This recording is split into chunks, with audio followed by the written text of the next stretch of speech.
Ali, thank you Hi. for being here. I think you've been at the forefront of the clean energy transition in India for over a decade and a half now. So how do you see renewable energy really powering India's growth in the next 2 decades? It's nice to be here, Girish. And, of course, it's a very important topic. And I think renewable energy is going to be critical in terms of really ensuring that India's growth is not only, fast, but it's also sustainable. And we've seen that over the last decade, India has come up with policies which have been enabling policies and laid a strong foundation for India's energy transition. And the interplay between the public sector, the private sector, and international players has really been able to drive this growth trajectory exponentially. So as I just mentioned, that the RE story has been a 10x story, and going forward over the next, I would say, till the Viksit Bharat milestone of 2047, we are going to see renewable energy grow from strength to strength. I think scalability is going to be very important, and that doesn't happen just by either the private sector or the government contributing, but it's when everybody comes together, including the civil societies and individuals. So I think I'm going to see a lot of inclusivity, a lot of adoption, and a lot of commitment to action over the next few years for us to not only meet our 2030 goals, but our 2040 goals, which is for companies like us. Most of us have 2040 or 50 goals, and the country's goals, which are the 2070 goals. And even if you think they're far away, but we are all going to be, stepping it up, I think, decade over decade to be able to contribute. So today you spoke about, the importance of also the individual commitment beyond just institutions. And you've been championing ESG and inclusion globally. So tell us a little bit more about what are the big shifts required from a sustainability perspective that will really bring the needle to the individual level. Sure. See, I think I mentioned that the role in India, it's really been a story about the government's commitment to sustainability. And if we back up a little bit, if we look at 2014, we had a prime minister who took office who was deeply committed to sustainability. Prime Minister Modi inaugurated our first wind farm in Rajasthan, and that was the first time I met him. And it was very obvious to me that he was deeply committed to this journey.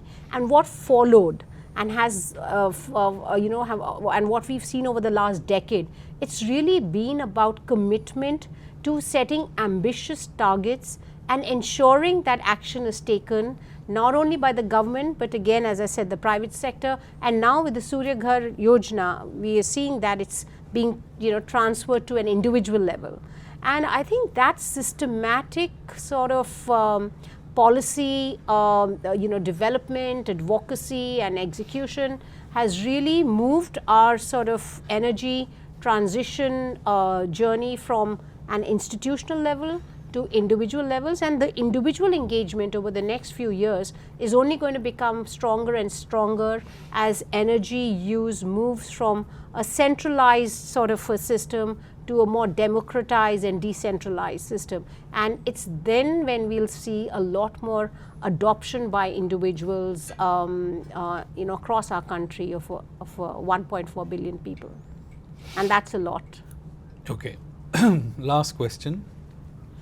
From a reputation perspective, what else does India need to do to really position itself as a leader in climate action? So let me start by saying that I think India has really stood out with respect to its commitment to the global energy transition, whether it is the ISA or whether it is various other global initiatives India has led, just shows that we're just not talking, but we are really walking the talk by really taking action on the ground.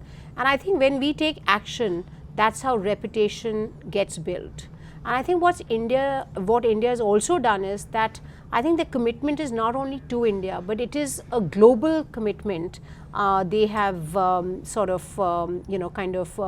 on, which also builds our credibility. And as a private sector player, I can say that obviously it's also a function of what Renew has done and how we have delivered and executed along with our domestic policies, that the global partners, whether it's on the capital side, whether it is on joint ventures, on various fronts, international partners are hungry to come to India and have their stamp in India's energy transition. We are looking at about $10 trillion of investments to meet our 2070 goals, about $1.5 trillion to meet our 2030 goals, and that cannot be done by domestic capital alone. We will need global capital. We as Renew have seen a lot of partnerships, on the capital front. As I was mentioning, we've had investment from investors, equity investors from the United States, from the Middle East, Asia, and that's when what we did, which is about a 28 gigawatt portfolio, was made possible not only by the Indian policy framework, which has also been very agile to help us step it up and sort of unlock the private capital, but it couldn't have been done just through policy or domestic capital. It has been driven by international global capital and partnerships as well. So so I think there's more to come, because the ambition which India has shown clearly has been very credible, has driven all of us, the private sector. And now, as I said, I'm really hopeful about individual sort of engagement. And also one last thing, as I do a lot of work on in the remotest parts of our country, just the it's not a game of only profitability or economic benefit and policy enabling policies. It's really about the impact we are having on the lives of people, really in the rural parts of our country where there is employment. We are not talking about NIBI, which is not in my backyard, as we saw in Europe. People see it as an opportunity in India. And when 1.4 billion people see this area as an area where there are opportunities for growth, for savings, they all get engaged. And so hopefully there's going to be a lot of social and economic value creation along the way. Sorry, one last question. In this sort of changing world order now, do you see this as an opportunity for India to really sort of step up and take the position of leadership where there is a vacuum in climate action? Yeah, no, absolutely. That's a great question, Girish. When the US president took over in January, we were in Davos, and obviously there was a shock element with respect to the announcements that followed after the presidency, but everybody was looking at Asia for leadership and opportunity. And I think sometimes opportunities are just about continuing to do what you're doing and just doing it better and with more conviction. And I think that's what India has done over the last few months. And as I said, with our ambitions and with the way the government, the private sector and the civil society are marching ahead together, it's really going to be a transformative journey for the country. Thank you. That sounds really hopeful.